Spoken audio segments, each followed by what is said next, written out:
सच्चा हिंदुस्तानी ऐसा कभी नहीं कहेगा, ये कहते हुए सुप्रीम कोर्ट ने विपक्ष के नेता राहुल गांधी को कड़ी फटकार लगाई।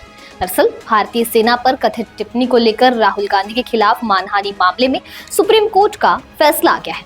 भारतीय सेना पर टिप्पणी को लेकर मानहानि केस में सुप्रीम कोर्ट ने राहुल गांधी को बड़ी राहत दी है। एससी ने लखनऊ ट्रायल कोर्ट के समन पर रोक लगा दी है।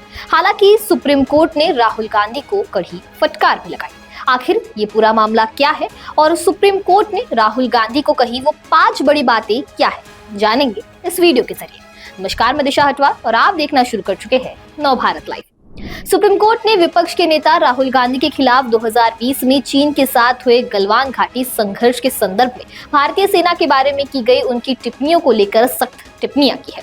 हालांकि अंतरिम राहत के तौर पर इस केस से जुड़े आपराधिक मानहानि मामले में चल रही कार्रवाई पर कोर्ट ने फिलहाल रोक लगा दी है। लेकिन सुनवाई के दौरान जस्टिस दीपांकर दत्ता और जस्टिस एजी मसीह की पीठ ने राहुल गांधी पर नाराजगी जाहिर की और मौखिक रूप से काफी सख्त टिप्पणियां की। राहुल गांधी की ओर से पेश हुए वरिष्ठ अधिवक्ता डॉक्टर अभिषेक मनु सिंघवी ने राहुल गांधी के पक्ष में काफी दलीलें दी, लेकिन जस्टिस दत्ता ने उनकी हर दलील पर सवाल खड़े किए। उन्होंने स्पष्ट तौर पर कहा कि सवाल उठाने के लिए एक उचित मंच है। जजों की पीठ ने एक भारतीय के रूप में उनकी टिप्पणियों को अनुचित बताया। ये सवाल भी उठाया कि राहुल गांधी को आखिर भारतीय हिस्से पर चीनी कब्जे वाली बात पता कैसे चली, क्या उनके पास प्रमाण है। आइए जानते हैं कोर्ट ने राहुल गांधी पर कौन सी 5 सख्त टिप्पणियां की। संसद में क्यों नहीं कहते। सिंघवी की इस दलील पर कि अगर एक विपक्षी नेता को मुद्दे उठाने की अनुमति नहीं है तो यह एक दुर्भाग्यपूर्ण स्थिति होगी। जस्टिस दत्ता ने पूछा, आपको जो भी कहना है आप संसद में क्यों नहीं कहते, आपको सोशल मीडिया पोस्ट में यह सब क्यों कहना पड़ता है।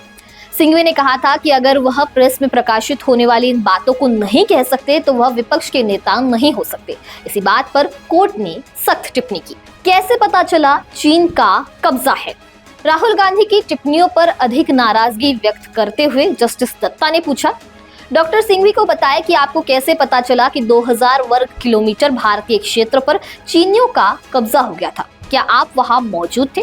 क्या आपके पास कोई विश्वसनीय सामग्री है? अगर आप सच्चे भारतीय होते, जस्टिस दत्ता ने आगे कहा, क्या आपके पास कोई विश्वसनीय सामग्री है? आप बिना किसी आधार पर ये नहीं कह सकते। अगर आप एक सच्चे भारतीय हैं तो आप यह सब नहीं कहते। इस पर सिंघवी ने कहा, यह भी संभव है कि एक सच्चा भारतीय ये कहेगा कि हमारे 20 भारतीय सैनिकों को पीटा गया और ये चिंता का विषय है। जब सीमा पर संघर्ष होता है। जस्टिस दत्ता ने यह भी पूछा कि क्या जब सीमा पर संघर्ष होता है तो दोनों तरफ हताहतों का होना असामान्य है। बता दें कि भारतीय सेना ने भी 9 दिसंबर 2022 को हुई इस घटना को लेकर बयान जारी किया था, जिसमें सेना ने चीनी सैनिकों के साथ झड़प होने की बात कही थी, लेकिन पिटाई या हताहत होने की बात नहीं की थी। याचिकाकर्ता ने राहुल गांधी के बयान को आधारहीन और अपमानजनक बताते हुए आपत्ति जताई थी।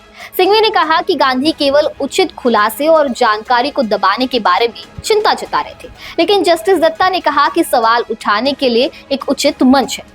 सिंघवी ने दलील दी कि बीएनएसएस की धारा 223 के अनुसार आपराधिक शिकायत पर संज्ञान लेने से पहले आरोपी की सुनवाई अनिवार्य थी, जिसका इस मामले में पालन नहीं किया गया। मुद्दा हाईकोर्ट के समक्ष नहीं उठाया गया।